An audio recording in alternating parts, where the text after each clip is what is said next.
Kinalampag ng Department of the Interior and Local Government ang mga opisyal ng lokal na pamahalaan na missing in action tuwing panahon ng kalamidad.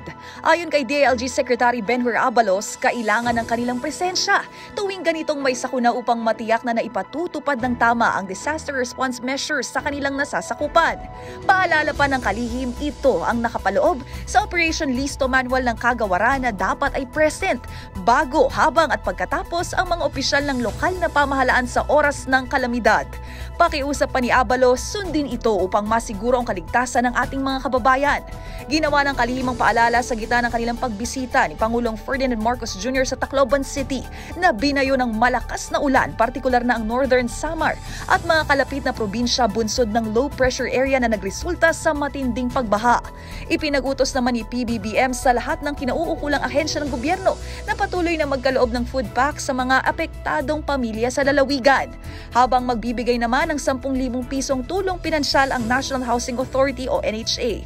Ang Northern at Eastern Samar ay kasalukuyang nasa ilalim ng state of calamity.